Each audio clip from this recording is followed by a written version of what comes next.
सो यहाँ पे जो क्वेश्चन है ये है कि लाइक x1 x2 जो है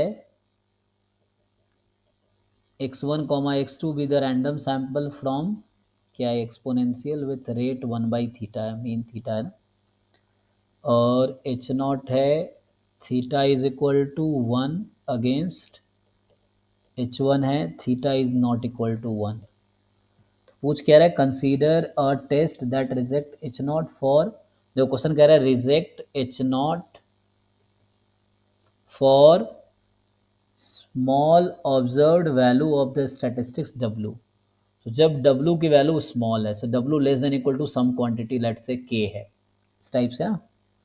कह रहा है कि reject H not for the small value of statistics के, तो ये कुछ ऐसा कहना चाह रहा है कि reject H not for W less than equal to K, small value के लिए ना।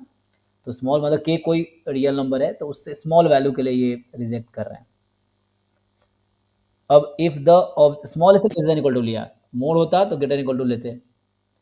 सो अब पूछ रहा है कि हमें x1 की वैल्यू दे रखी है 0.25, x2 की वैल्यू है 0.75, तो बताओ p वैल्यू क्या होगा। तो p वैल्यू जो होती है probability of rejection region under H not is true, so when H not is true, यही है।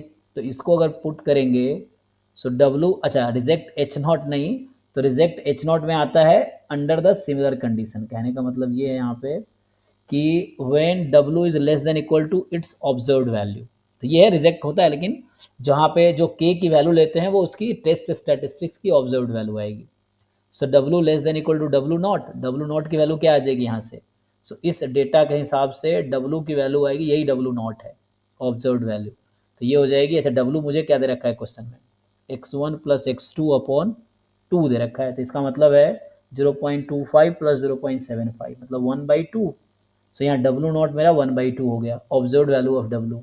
सो less than equal to 1/2 when H not is true. So H not is true का मतलब हो गया when theta is equal to 1। निकालो भाई probability निकालो। सो यहाँ से क्या आ गया, मैं कर लूंगा, इसका कर लूंगा। हाँ हो जाएगा ना, तो इजी है। तो ये सो नाउ किनका रह गया, किसी का रह गया क्वेश्चन। सो अर्का आपको क्या पूछना है।